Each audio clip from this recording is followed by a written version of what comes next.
अभिनव बिंद्रा के gold journey से हम कौन से 3 लाइफ लेसन सीख सकते हैं, आज हम उनके बारे में सुनेंगे। My name is Abhishek Upadhyay and I am a sports journalist. First life lesson, dedication for the cause. Abhinav Bindra 2004 Olympics में जो एथेंस में खेला जा रहा था उसमें 10 मीटर राइफल में फाइनल में जाके हार गए। क्वालिफिकेशन में उन्होंने बहुत अच्छा परफॉर्मेंस किया था, लेकिन एक मोमेंट की वजह से उनकी लाइफ की जितनी मेहनत थी 2004 तक वो सब खराब हो गई। तो उसके बाद उन्होंने क्या किया, उन्होंने घर में ही शूटिंग रेंज बना ली ताकि 2008 ओलंपिक्स में जो बीजिंग में होने वाला था वहां पे जाए तो उनमें उन्हें कुछ भी अनफेमिलियर ना मिले। यहाँ तक कि जो एक स्कोर शीट लगी होती है जिसपे सारे शॉट लेने होते हैं, उसके बैकग्राउंड में जो बीजिंग में कलर लगने वाला था वो भी उन्होंने अपने शूटिंग रेंज में ही अरेंज किया।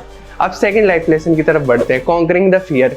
उन्होंने कैसे 2008 के ओलंपिक से पहले अपने जितने भी डर थे उन पे काबू पा लेना चाहते थे ताकि अगर कुछ भी जो उनकी डेडिकेशन थी पूरी की अनफेमिलियरनेस उन्हें कुछ भी ना देखने को मिले 2008 ओलंपिक्स में, अगर वो कुछ अनफेमिलियर हो जाता है जिसके वो वाकिफ नहीं है तो उसमें भी वो कैसे अच्छा परफॉर्मेंस कर सकते हैं। इस वजह से उन्होंने कमांडो ट्रेनिंग करना चुना। अभिनव बिंद्रा के कंसल्टेंट कोच यूई रेसिस्टर ने उन्हें कमांडो ट्रेनिंग करने के लिए प्रपोज किया, जो स्टार्टिंग में उन्हें थोड़ा डर लगा, लेकिन at the end of the day Bindra agree कर गए। तो इस कमांडो ट्रेनिंग के दौरान जैसे एक पूरा कमांडो ट्रेन होता है वैसे उन्होंने किया, एक लॉक के ऊपर चलना, वो मड में से निकलना, उस टाइप की चीज़ें।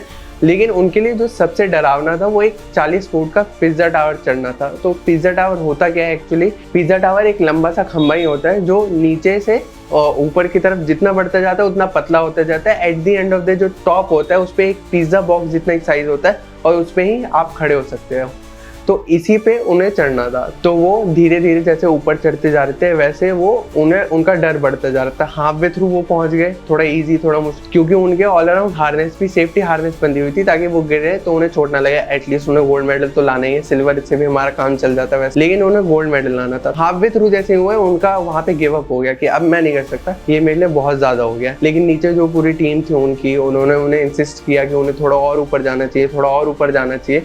तो वो धीरे धीरे करते ऐसे पिज्जा टावर के टॉप पे पहुंच गए, जहाँ पे वो पहुंच के उन्होंने कुछ तस्वीरें भी खिंचवाई जो इनकी इस किताब में मौजूद है अगर किसी को पढ़नी हो तो। और उसमें उन्होंने बताया कि ये उनकी जिंदगी का one of the best days था, that include winning the gold medal as well. तो हमें ये सीखने को मिलता है कि अगर आपकी लाइफ में कोई भी फियर है तो उसे अवॉइड करने की जगह कॉन्कर करना चाहिए, तभी जाके आपको गोल्ड मेडल या फिर ऐसी कोई चीज़ जिसे आप बहुत इच्छा से पाना चाहते हैं वो आपको मिल सके। तीसरा लाइफ लेसन जो हमें उनकी ज़िंदगी से सीखने को मिलता है वो मूव फॉरवर्ड का। उनकी ज़िंदगी में ऐसे कई पल आए जहाँ पे वो एक जगह पे स्टक हो सकते थे, चाहे वो 2004 का एथेंस ओलंपिक हो जहाँ पे वो फाइनल में जाके हार गए थे।